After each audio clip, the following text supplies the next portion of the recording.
Cuando mis padres llamaron, supe que no era para felicitarme por mi éxito. Era por mi hermano, que se sentía presionado por mis logros. Luego me dijeron que renunciara a todo y los eliminé de mi vida para siempre. Solía pensar que si trabajaba lo suficiente, mantenía la cabeza gacha, subía la escalera peldaño a peldaño mientras otros tomaban atajos o vivían de limosnas, finalmente sería libre. Libre de los juicios, de la culpa, de las comparaciones interminables. Pero lo que nadie te dice es que cuando vienes de una familia que necesita que te quedes pequeño para que ellos puedan sentirse grandes, el éxito no te libera, te pone una diana en la espalda. Mi nombre es Nathan. Tengo 27 años, soy ingeniero de software y trabajo para una de las empresas más grandes de tecnología. El tipo de lugar que hace que tu LinkedIn explote solo por añadir el logo de la compañía. Vivo en un elegante ático en el centro de la ciudad con ventanales del suelo al techo, vistas al horizonte y una cafetera que cuesta más que el coche que conducía en la universidad. Sobre el papel, lo he conseguido. Pero entre bastidores, se está gestando una historia completamente diferente. Del tipo que no creerías a menos que lo hubieras vivido. Y, por desgracia, yo lo viví. No crecí en el lujo. No me regalaron nada. Mis padres no eran crueles. Exactamente. Solo condicionales. Todo era una transacción. Amor, atención, orgullo. Tenías que ganártelo. E incluso entonces, venía con condiciones. Mi hermano menor, Brandon, nunca tuvo que preocuparse por eso. Él era el hijo dorado. Podía suspender asignaturas, ser arrestado 2 veces por vandalismo menor y aún así recibir un solo está tratando de encontrarse a sí mismo. Yo, por una tarea no entregada en 8º grado, recibí la ley del hielo durante una semana. Cuando les dije a mis padres que quería ir a la universidad fuera del estado, se rieron. No una risita, una carcajada en toda regla, como si acabara de decir que quería ser astronauta a los 18. ¿Crees que vamos a pedir préstamos para eso? Sé serio, Nathan. Así que me puse serio. Tuve 2 trabajos a tiempo parcial durante el instituto. Ahorré cada dólar. En la universidad, promediaba entre 70 y 80 horas a la semana entre clases, tutorías, reparto de comida y turnos de noche en un puesto de seguridad donde programaba en un portátil destartalado mientras veía imágenes granuladas de cámaras de seguridad. Vivía a base de pastillas de cafeína y hamburguesas de $1. No salía de fiesta. No tenía citas. Apenas dormía. Pero me gradué como el primero de mi clase, desarrollé algunos proyectos paralelos que se hicieron semivirales en GitHub y conseguí una pasantía en una empresa que finalmente me llevó a mi puesto actual. Nunca acepté un céntimo de mis padres y nunca se lo eché en cara. O al menos eso me decía a mí mismo. Brandon, mientras tanto, cambió de carrera durante 6 años y abandonó 2 veces. Nunca tuvo un trabajo de verdad, solo trabajos esporádicos que mi padre le conseguía a través de sus amigos. Mis padres le decían que encontrara su pasión, como si eso fuera una excusa válida para vivir del cuento hasta bien entrados los 20. Cuando finalmente se decidió por un negocio de fotografía, básicamente se lo financiaron. Cámara nueva, espacio para el estudio, incluso le cubrieron el alquiler durante un año para ayudarle a empezar. Recuerdo volver a casa para Acción de Gracias una vez durante esa época y ver el nuevo apartamento de Brandon. Tenía paredes de ladrillo visto, un lienzo gigante de la ciudad de Nueva York y una barra de café espresso. Yo, en ese momento, dormía en un futón manchado encima de una taquería ruidosa. Y cuando hice un comentario sobre lo bonito que era el lugar, mi madre simplemente dijo, bueno, está persiguiendo su sueño, Nathan. Eso también es difícil. No discutí. Solo sonreí a mi pavó y volví a mi rutina. Hace unos meses, después de años de ahorrar y ajustarme el cinturón, invertir inteligentemente y tener algo de suerte con las opciones sobre acciones, hice la compra más grande de mi vida. Un moderno ático justo en el corazón de la ciudad. Era todo lo que había fantaseado durante esas noches de universidad sin un duro, líneas limpias, vistas panorámicas, techos altos, lo mejor de todo, un silencio absoluto. Nadie gritando, nadie haciéndome sentir culpable, ningún ruido constante de los vecinos de arriba. Solo yo, mi trabajo y el zumbido de la máquina de espresso de fondo. Ni siquiera lo publiqué en las redes sociales. No intentaba presumir. Se lo conté a unas 4 personas, mi mejor amigo, mi mentor y, sí, mi familia. No iba a ocultarlo. Pensé que, quizás por una vez, estarían orgullosos. La reacción de mi padre fue, en el mejor de los casos, tibia. Me preguntó cuánto había dado de entrada, cuál era el tipo de interés y si había considerado comprar en un lugar menos llamativo. Mi madre solo miró las fotos que le mostré y luego dijo, vaya, qué bien se debe estar. ¿Y Brandon? Él no dijo nada. Simplemente miró las fotos, dejó el teléfono y murmuró algo sobre que tenía que volver a editar. No le di importancia. Me dije a mí mismo que solo estaban sorprendidos. Quizás no sabían cómo expresar su emoción. Quizás se sentían rezagados. No fue hasta 2 semanas después que recibí la llamada. Nathan, dijo mi madre, con una voz extrañamente formal. Nos gustaría tener una cena familiar, solo nosotros. El domingo por la noche. Le pregunté si todo estaba bien. Dijo que solo era una conversación. Nada importante. En el momento en que entré en su casa ese domingo, la misma casa en la que crecí con la misma escalera que crujía y las mismas velas con olor a limón, sentí esa tensión, como si me hubieran convocado, no invitado. Mis padres ya estaban sentados en la mesa del comedor, ambos con un aspecto inusualmente serio. Brandon estaba apoyado en la encimera de la cocina, con los brazos cruzados y la mandíbula apretada. Queríamos hablar, comenzó mi padre. Porque últimamente ha habido algunos sentimientos heridos.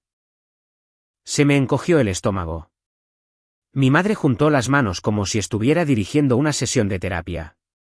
Nathan, estamos felices por ti. De verdad. Pero hemos notado que tu hermano se ha estado sintiendo inadecuado, como si no pudiera estar a tu altura. Brandon no me miró. Miró al suelo mientras ella continuaba. Creemos que podría ayudar si moderaras un poco las cosas. Al menos por ahora. Parpadeé. ¿Qué significa eso? Mi padre se aclaró la garganta. Bueno, esta situación del ático. Es un poco excesiva, ¿no crees? Solo tienes 27 años. Podrías conseguir un apartamento bonito, vivir de manera razonable, ahorrar más. No hay necesidad de ser tan ostentoso. ¿Crees que debería vender mi casa?, pregunté, asegurándome de haberle oído bien. No estamos diciendo eso directamente, se apresuró a decir mi madre. Solo considera cómo se ve, cómo hace sentir a Brandon. Él lo está intentando, ¿sabes? Ha tenido mala suerte, y luego llegas tú con este palacio. Brandon finalmente habló, con voz baja. Es que parece que nos lo estás restregando por la cara, tío. Los miré fijamente, con el corazón latiéndome a 1000. Por un segundo, de hecho me pregunté si había caído en algún programa de bromas surrealista, como si tuviera que haber cámaras ocultas. Trabajé por ese lugar, dije en voz baja. No lo gané en una rifa. Renuncié a todo durante años. Y no negamos eso, dijo mi madre, con las palmas levantadas, pero la familia consiste en el equilibrio, en mantenernos a raya unos a otros. Mi padre asintió. Se trata de armonía. Y ahora mismo, la dinámica está desequilibrada. Algo se rompió dentro de mí entonces. No de forma ruidosa, no de golpe, solo un pequeño chasquido interno, como un cable que había estado demasiado tenso durante demasiado tiempo. Me levanté con calma y dije, gracias por la cena. Tengo que trabajar por la mañana. No grité. No maldije. No discutí. Simplemente me fui, subí a mi coche, conduje hasta mi palacio y me senté en silencio durante 1 hora, contemplando el horizonte que había pasado una década persiguiendo. Ojalá pudiera decir que después de esa cena familiar, aquella en la que mis padres sugirieron amablemente que vendiera mi casa porque hacía sentir inadecuado a mi hermano, las cosas se calmaron. Pensé que había dejado claros mis límites. Pensé que irme en silencio enviaría un mensaje, pero si acaso, empeoró las cosas, como si hubiera insultado alguna jerarquía no hablada al negarme a hacerme pequeño. Y durante las siguientes semanas, la tensión escaló de una manera que no podría haber predicho.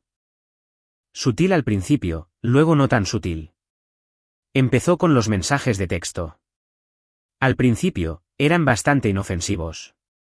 Mi madre me reenviaba enlaces a lofts asequibles en el centro con notas como, mira, este es más modesto, pero aún así es mono. ¿O no sería genial tener vecinos más de tu edad? No respondí. Luego vinieron los mensajes para hacerme sentir culpable. Brandon no ha estado durmiendo bien. No para de compararse contigo. Me rompe el corazón. O mi favorito personal, el éxito no significa nada si destroza a una familia. Ignoré esos también. Fue entonces cuando los demás se involucraron. Mi tía me llamó de la nada, alguien con quien no había hablado en más de un año. Se lanzó a un monólogo falsamente preocupado sobre lo orgullosos que estaban todos de mí. Pero que tal vez debería considerar lo difícil que debía ser para Brandon vivir constantemente a mi sombra. Siempre has sido el ambicioso, dijo dulcemente. Como si yo hubiera estado acaparando la ambición injustamente. Quizás deberías bajar un poco el tono por el bien de todos. ¿Bajar el tono por el bien de todos? Le pregunté si estaría dispuesta a decirle a Brandon que bajara el tono a su parasitismo. No le gustó eso.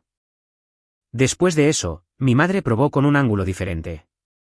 Me invitó a un almuerzo solo para nosotras. Sin padre, sin Brandon. Era escéptico pero curioso. Aparecí y encontré la mesa del comedor ya puesta, la pasta hirviendo en la estufa y a mi madre con su rutina completa de delantal y sonrisa. Charló sobre el tiempo, el perro de un nuevo vecino, cotilleos al azar hasta que finalmente deslizó una carpeta de manila sobre la mesa.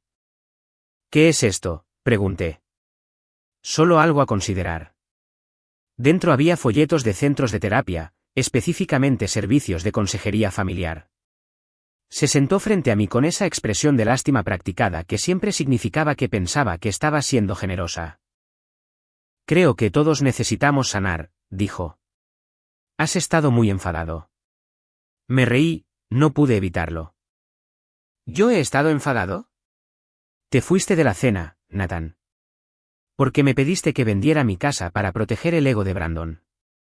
Porque intentábamos ayudarte a ver el panorama general. Ese almuerzo terminó conmigo yéndome a mitad de bocado. Después de eso, se quitaron los guantes. Brandon empezó a aparecer en mi casa sin ser invitado. Me enviaba un mensaje 5 minutos antes o directamente no lo hacía. La primera vez, llamó a mi apartamento diciendo que estaba en el centro para una sesión de fotos y necesitaba usar mi casa para cargar su equipo. Dije que no. Volvió a llamar una y otra vez. Lo ignoré. 20 minutos después, revisé la cámara del edificio desde mi teléfono. Seguía allí, paseando por el vestíbulo, visiblemente irritado. Al día siguiente, recibí un mensaje furioso de mi padre. La familia significa estar ahí el uno para el otro, no dar portazos en la cara de la gente. Respondí, la familia también significa límites. Sin respuesta. La semana siguiente, Brandon volvió a pasar, esta vez con café y donuts, como si fuera una visita casual. Me encontré con él en el vestíbulo antes de que pudiera subir. Pensé en traer el desayuno, dijo, mostrando la bolsa. Estoy trabajando. Siempre estás trabajando. Porque así es como llegué aquí. Me miró fijamente, luego dejó la bolsa en el mostrador de recepción y se fue. No dijo una palabra más. No me comí los donuts. No supe nada de él durante un tiempo después de eso. Solo silencio de radio de toda la familia. Mentiría si dijera que no me afectó. Intenté concentrarme en el trabajo, largas horas, proyectos paralelos, dirigir equipos, pero el silencio a veces se volvía ruidoso. Esa vocecita que susurra, quizás tú eres el problema. Quizás podrías haberlo manejado de otra manera. Luego vino la traición. Sucedió un sábado por la mañana. Todavía estaba en la cama revisando correos electrónicos cuando recibí una notificación del administrador de mi edificio. Hola Nathan, solo una nota rápida. Tu hermano dejó las impresiones fotográficas para la exhibición del vestíbulo. Las instalaremos más tarde hoy. Miré el mensaje completamente confundido.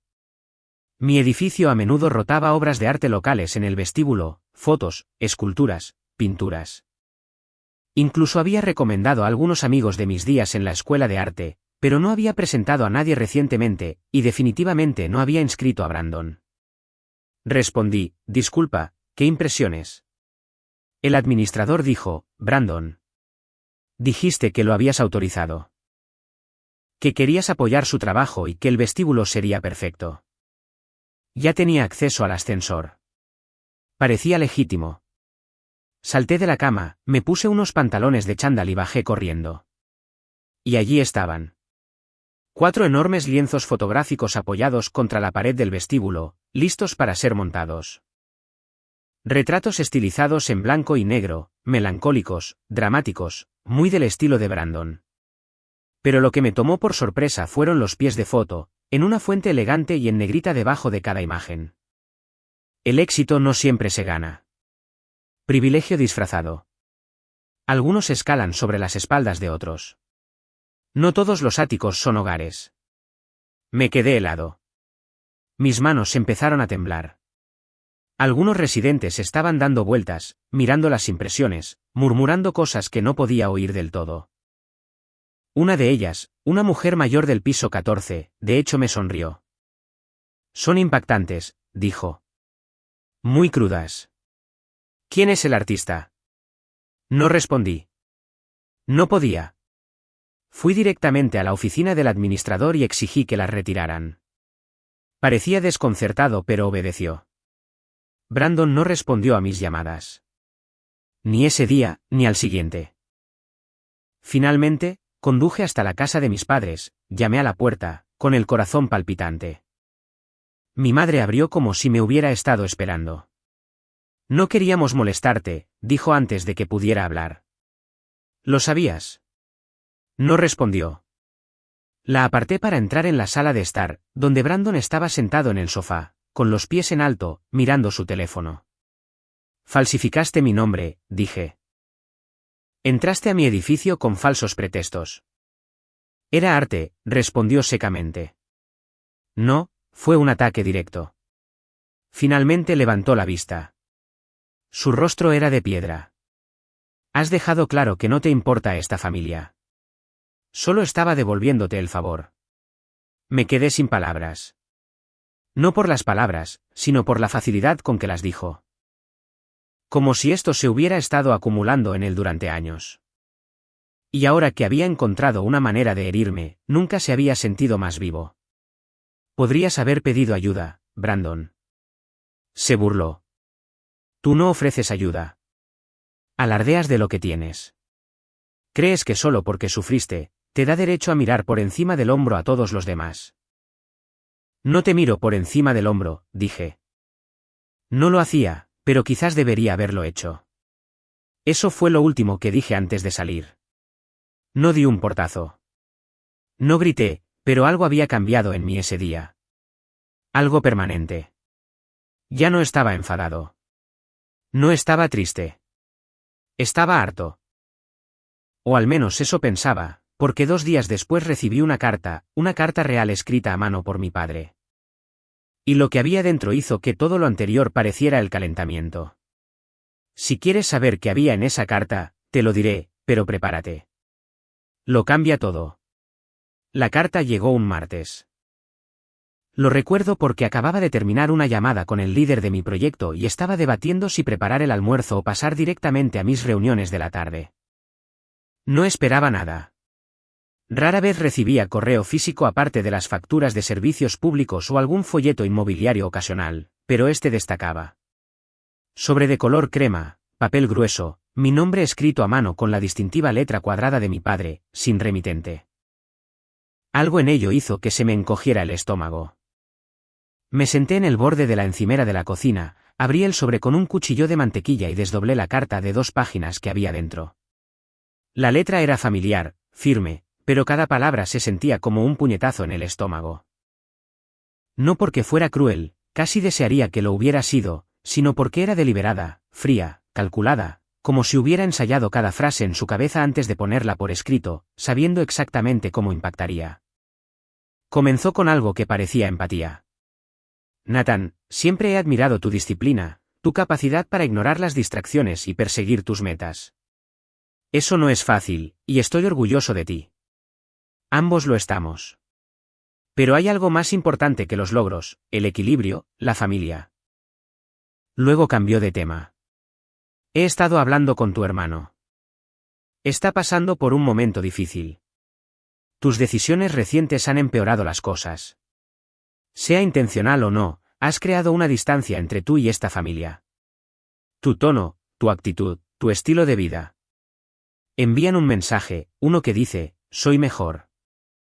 Ese mensaje ha herido profundamente a tu hermano, y nos ha obligado a tu madre y a mí a reevaluar cómo avanzamos como familia.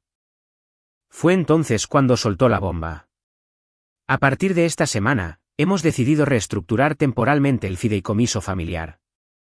¿El fideicomiso? Ni siquiera sabía que existía un fideicomiso familiar.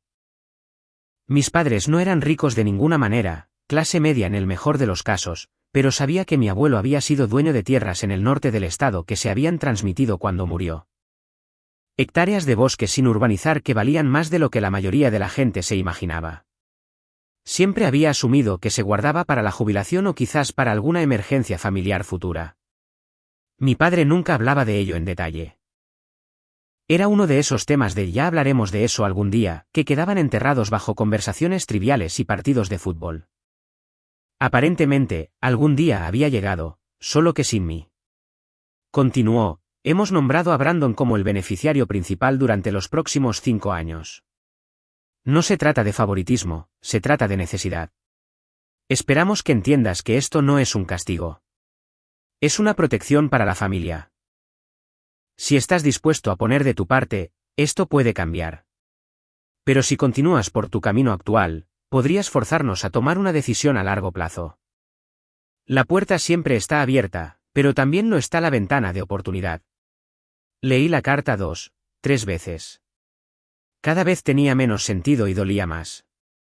No era por el dinero. Realmente no. Era por haber sido excluido, simbólica y literalmente. Toda mi vida, había intentado seguir las reglas. Trabajar duro, ser responsable, ser humilde. No había pedido nada, ni una sola vez. Y ahora, la única vez que había algo disponible, no solo me habían pasado por alto. Me habían amenazado. Me senté en mi apartamento. La ciudad se extendía debajo de mí y me sentí completa y absolutamente vacío. Durante las siguientes semanas, entré en una espiral. No de forma dramática, no de la manera que la gente imagina cuando piensa en tocar fondo. Todavía me despertaba, iniciaba sesión en el trabajo, respondía correos electrónicos, asistía a reuniones, pero estaba desconectado. Mi concentración se evaporó. Los plazos se acercaban más rápido de lo habitual. Dejé de hacer ejercicio, dejé de cocinar, empecé a pedir comida a domicilio todas las noches. Dejé los platos en el fregadero. Me perdí la cena de cumpleaños de un amigo y olvidé devolver la llamada a otro que me dejó un mensaje de voz diciendo que estaba preocupado por mí. Ignoré a mi mentor. Ni siquiera me di cuenta de lo bajo que había caído hasta que mi jefa me llamó aparte durante una llamada de Zoom. Nathan, dijo amablemente. Esto no es propio de ti. Quise mentir, decir que estaba bien, pero en lugar de eso, solo dije, lo sé. Me dio algo de tiempo libre, una semana, sin hacer preguntas. Pensé en usarlo para hacer un viaje, escapar a algún lugar, resetear. Pero la verdad es que no tenía la energía. Así que me quedé en casa, dormí hasta tarde, vi maratones de viejas series de ciencia ficción y miré mi teléfono más de lo que me gustaría admitir. Una noche, alrededor de las 2 de la mañana, estaba mirando un viejo álbum de fotos en mi teléfono. Fotos de la universidad, en su mayoría tomas granuladas de mi primer apartamento, capturas de pantalla de los primeros proyectos de código, selfies con amigos con los que ahora apenas hablaba. Y entonces encontré un vídeo que no recordaba haber grabado. Era yo, a los 21 años, sentado en el tejado de mi residencia universitaria. Estaba hablando a la cámara, medio en broma, medio en serio. Si mi yo futuro ve esto alguna vez, felicidades. Lo conseguiste. Espero que tengas una cafetera de verdad y no esta basura instantánea. Pero en serio, no olvides lo que se sentía al desearlo tanto, al trabajar tan duro. Le debes algo a ese chico. Lo vi 2 veces. Luego otra vez. No sé por qué, pero algo en esa versión de mí, hambrienta, cansada, esperanzada, Me golpeó más fuerte que cualquier cosa que mis padres hubieran dicho. No lo reconocía del todo, pero recordaba el sentimiento, el fuego. Me quedé despierto toda la noche después de eso, no llorando, no tramando venganza, solo pensando. A la mañana siguiente, me desperté y limpié todo mi apartamento de arriba a abajo. Tiré toda la basura de la comida a domicilio, lavé los platos, hice la colada, hice mi cama como no lo había hecho en semanas. Luego me senté en mi escritorio, abrí un documento en blanco y comencé a escribir algo que no había escrito en años. Un concepto de producto, no para el trabajo, no para nadie más, solo para mí. Era una idea que había tenido hace mucho tiempo. Una herramienta para que los autónomos controlaran ingresos, gastos y contratos en un solo panel de control limpio. La había archivado durante mis primeros días en la empresa, pensando que no tenía tiempo. Pero ahora necesitaba algo que sintiera como mío de nuevo.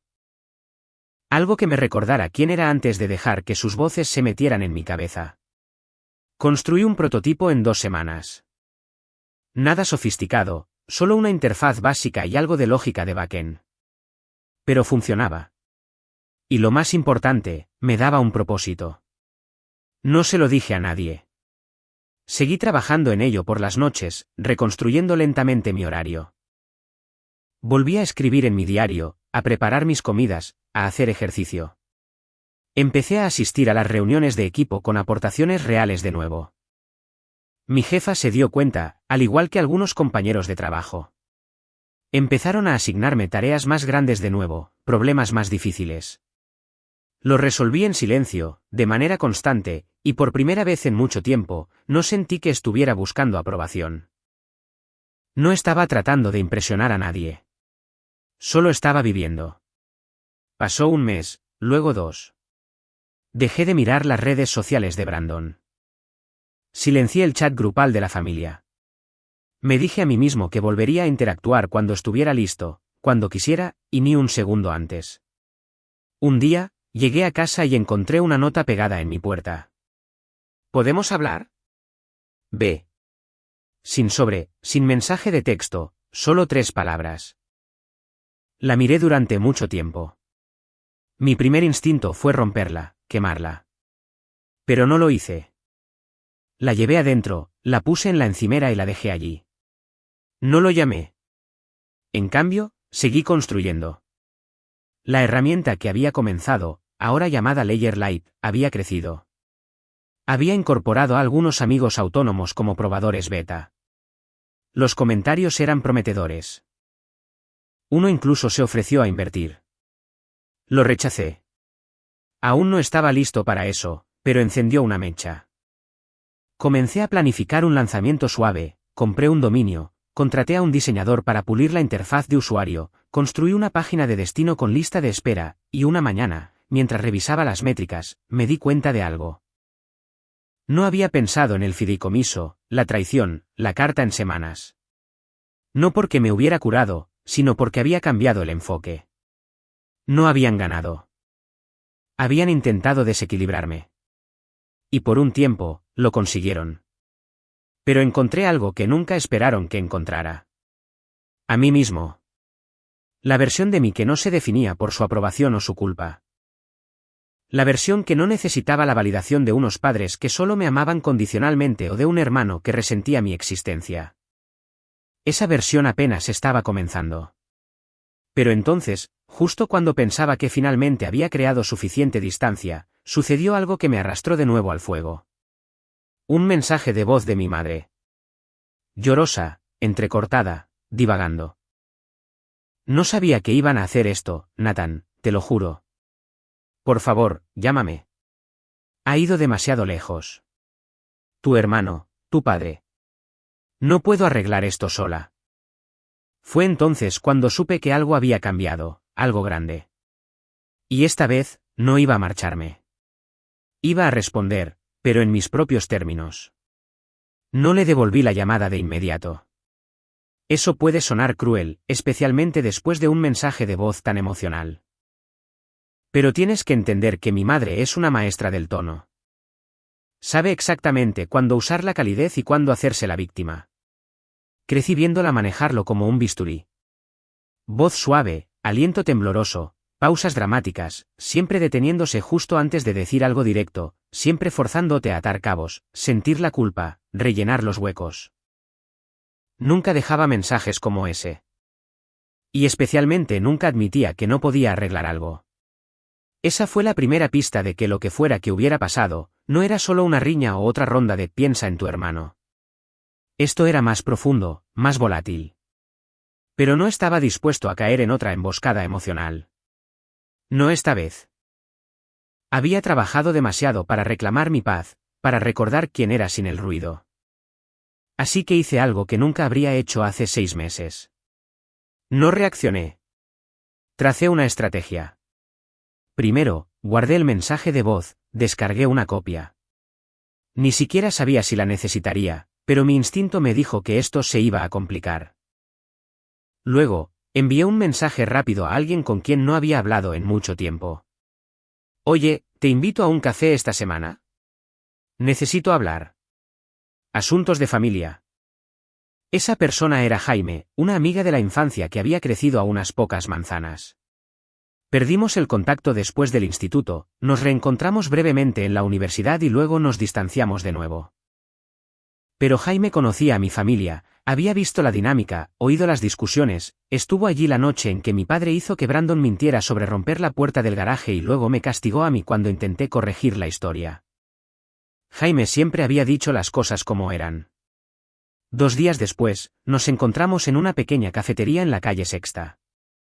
Luz tenue, buena repostería, jazz suave de fondo. Ni siquiera me había sentado cuando me miró y dijo, vale, ¿qué ha pasado ahora? Le conté todo, desde el chantaje emocional del ático hasta la falsa exposición de arte, la traición del fideicomiso, las consecuencias y, finalmente, el mensaje de voz. Escuchó todo sin interrumpir, sorbiendo su café, con los ojos agudos. En un momento dado, murmuró increíble por lo bajo. Cuando finalmente terminé, se inclinó hacia adelante y dijo, te están desangrando, Nate, solo que emocionalmente en lugar de financieramente. Lo sé.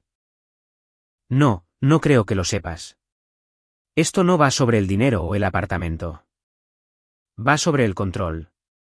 Eres el único que alguna vez se salió de su pequeña órbita y ahora están tratando de arrastrarte de vuelta. Miré mi taza. ¿Entonces qué hago? Sus labios se curvaron en algo entre una sonrisa y un desafío. Dejas de defenderte y empiezas a jugar a la ofensiva. Parpadeé. ¿Y eso cómo se ve? Jaime tamborileó con el dedo sobre la mesa. Dijiste que hay un fideicomiso. Te excluyeron. Brandon fue nombrado único beneficiario temporalmente, por 5 años. Tiene que ser por 5 años. Fruncí el ceño. Mi padre lo hizo sonar como si la decisión fuera final. Jaime levantó una ceja. No significa que sea legal. Fue entonces cuando la primera pieza del plan tomó forma. No conocía los detalles del fideicomiso, cuando se estableció, cómo estaba estructurado, qué derechos tenía, pero si había un documento, había leyes sobre cómo podía ser modificado, especialmente si era la tierra de mi abuelo. Eso lo hacía generacional, posiblemente irrevocable. Así que hice otra llamada, esta vez a un abogado, no a cualquier abogado, a un antiguo mentor mío que había pasado del derecho del software a los litigios de sucesiones unos años atrás. No tuve que decirle mucho, solo lo suficiente para que aceptara revisar cualquier documento que pudiera conseguir. Todavía no vas a presentar nada, me advirtió. Solo estamos recopilando información. Sé inteligente. Inteligente. Eso significaba no irrumpir en la casa de mis padres exigiendo respuestas. Significaba ponerles un cebo con delicadeza. Así que le envié un mensaje a mi padre. Corto, tranquilo, casi pasivo. Hola, recibí el mensaje de voz de mamá. Espero que todo esté bien. ¿Quedamos este fin de semana? Quizás para aclarar las cosas. Respondió en menos de 5 minutos. Me alegra saber de ti. El domingo por la tarde, ¿te va bien? Perfecto. Parecía demasiado fácil, lo que me hizo ser aún más cauteloso. Cuando llegué ese domingo, mi madre parecía pálida, nerviosa. Abrió la puerta y me abrazó antes de que pudiera detenerla. Gracias por venir, susurró. Mi padre estaba sentado en el estudio, con expresión ilegible. Brandon no estaba allí. Solo eso ya me dijo que algo iba mal. Él siempre estaba en el centro de estos pequeños dramas. Tuvimos una conversación trivial. Té, aperitivos, el tiempo. Luego pregunté casualmente. ¿Qué está pasando? Intercambiaron una mirada. Mi padre se aclaró la garganta. Tu hermano está pasando por una mala racha. Esperé. Pidió un préstamo empresarial el año pasado, continuó, para expandir el estudio, compró equipo, alquiló un segundo local. Eso era nuevo para mí. Se retrasó en los pagos, no cumplió los plazos. Ahora hay algunos asuntos legales. ¿Qué tipo de asuntos legales? Mi madre hizo una mueca. Incumplió el pago. El prestamista amenaza con embargar sus bienes. Me eché hacia atrás. Y esto me afecta a mí, ¿cómo? Más miradas. Mi padre finalmente lo dijo. Usó parte del fideicomiso como garantía. Se me encogió el estómago. Parpadeé. ¿Hizo qué? Mi madre intervino. No era la parcela principal, solo una pequeña porción, unas pocas hectáreas. Pensó que podría obtener beneficios rápidamente. ¿Qué parte? Pregunté bruscamente. La cresta este, murmuró mi padre. Esa era la porción más urbanizable. La que tenía acceso por carretera. Ni siquiera sabía que tenía acceso para hacer eso, dije. No debería haberlo tenido, dijo mi madre rápidamente. Pero tu padre. Pensamos que le ayudaría a estabilizarse. Déjame adivinar, dije, inclinándome hacia adelante.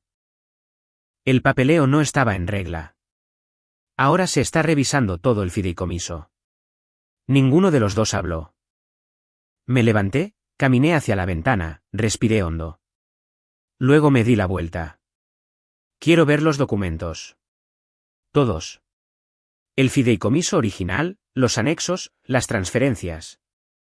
Mi padre se puso rígido. Eso es privado.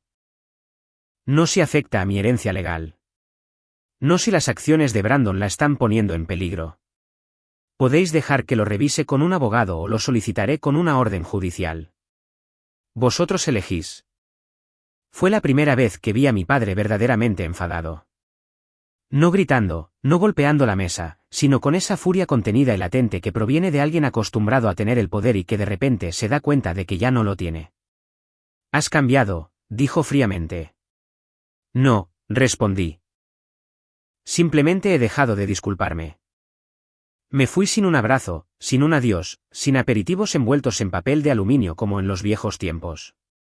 3 días después, mi abogado tenía copias escaneadas del fideicomiso y todas sus modificaciones. Y efectivamente, mi nombre había sido eliminado discretamente a través de un documento que, según él, no se sostendría en un tribunal. El fideicomiso había sido establecido por mi abuelo con una cláusula específica. No se pueden realizar alteraciones a menos que todos los beneficiarios designados estén de acuerdo por escrito. Yo nunca firmé nada. Mi firma no estaba por ninguna parte, lo que significaba que la reestructuración de 5 años no solo era ilegítima, sino que era motivo para una reversión total, posiblemente incluso para acciones legales. Jaime fue la primera persona a la que se lo conté. Nos reunimos de nuevo en la cafetería y cuando le expuse los hechos, su sonrisa creció con cada detalle. ¿Y ahora qué?, preguntó. Exhalé lentamente. Ahora, dije, dejamos de jugar a la defensiva. Les di una oportunidad más, no por piedad, sino por estrategia. Después de revisar los documentos, mi abogado y yo redactamos una carta simple y educada dirigida a mis 2 padres. Describía, sin emoción ni juicio, las inconsistencias legales en el fideicomiso modificado. Citaba la cláusula original de mi abuelo que impedía cambios unilaterales. Resaltaba la ausencia de mi firma. Terminaba con una solicitud clara y no conflictiva. Solicitamos respetuosamente la reversión inmediata de las modificaciones no autorizadas, incluida la eliminación de Nathan Carter como beneficiario.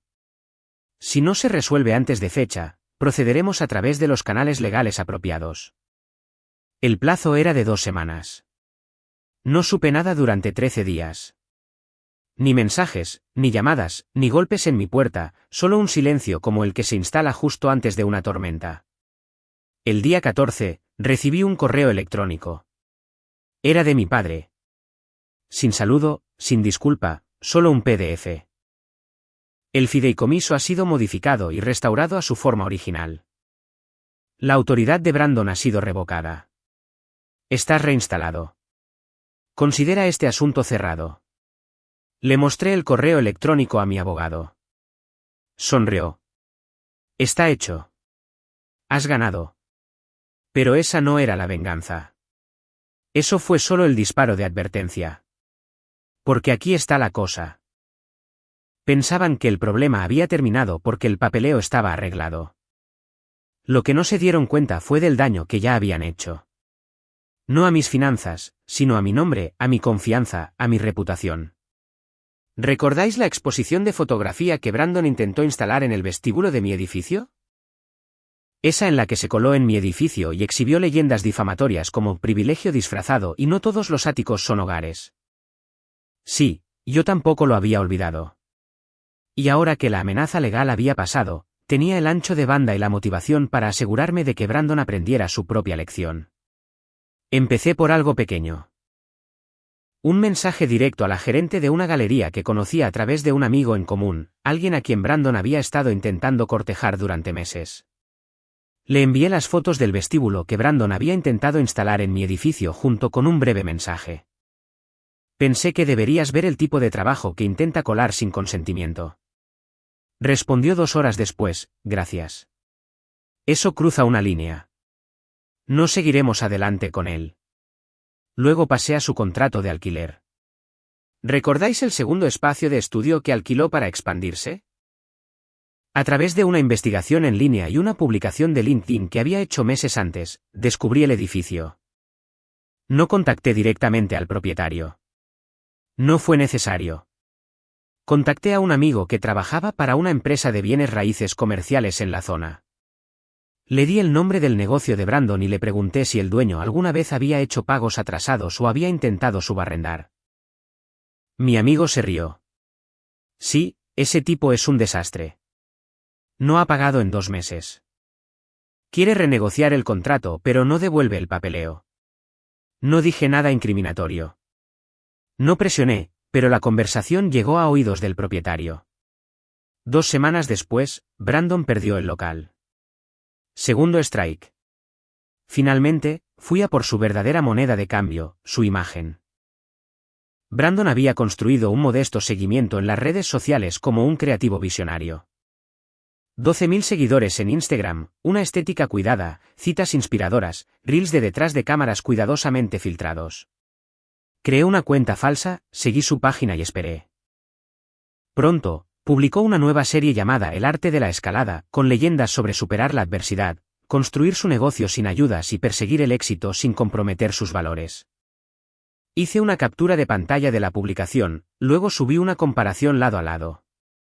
La publicación versus un escaneo de la carta que mi padre me había enviado meses antes, la que admitía que Brandon usó el fideicomiso como garantía para su préstamo empresarial.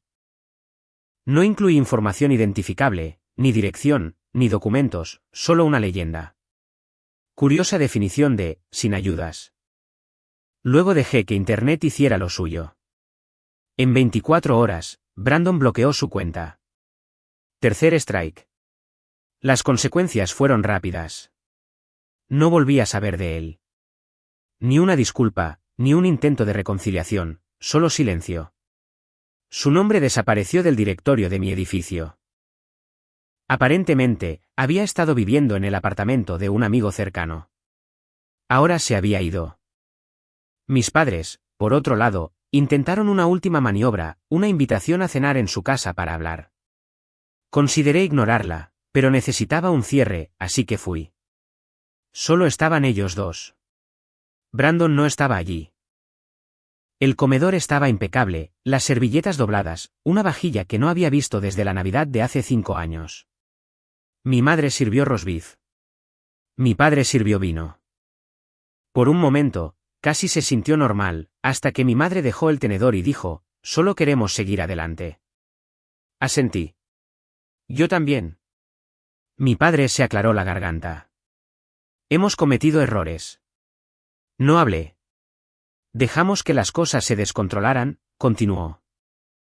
Pensábamos que estábamos ayudando a Brandon, pero ahora vemos cómo eso te dolió a ti. Finalmente, le miré a los ojos. ¿De verdad? Dudó. Lo estamos intentando. Me recliné en mi silla. Bien, porque así es como vamos a seguir adelante. Ambos se enderezaron. No pido una disculpa. No pido afecto. Ni siquiera pido una relación. Lo que pido es distancia. Los ojos de mi madre se llenaron de lágrimas. Nathan, Levanté una mano. He reconstruido todo lo que intentasteis quitarme. He limpiado el desastre que Brandon dejó. Y lo he hecho sin rabia, sin arrastrar vuestros nombres por el fango porque todavía tengo más respeto por esta familia del que vosotros tuvisteis por mí. Se quedaron helados. Me levanté. Os veré en las fiestas, quizás, pero he terminado de ser el chivo expiatorio. He terminado de ser el saco de boxeo emocional. A partir de ahora, tendréis acceso a mí basándoos en cómo me tratáis, no por la sangre. Mi madre se secó los ojos. Mi padre solo miraba su plato. Salí. Sin abrazo, sin un saludo, sin un gracias por venir, solo el sonido de la puerta cerrándose tras de mí. Silencioso, limpio, final. Eso fue hace 6 meses. Desde entonces, mi vida ha sido simple. El trabajo es estable. Ledger Light tuvo 3000 suscripciones en el primer mes. Contraté un pequeño equipo. Crecimiento tranquilo, sin ostentación, solo resultados. El ático sigue siendo mío. Mejoré la máquina de café. Mis padres no han llamado. Las redes sociales de Brandon permanecen inactivas. Se dice que se mudó fuera del estado. A veces la gente me pregunta si me arrepiento de algo, si fue demasiado, si desearía haberlo dejado pasar. Pero esta es la verdad. Yo no quemé el puente. Lo hicieron ellos. Yo solo me aseguré de que no pudieran reconstruirlo con materiales robados.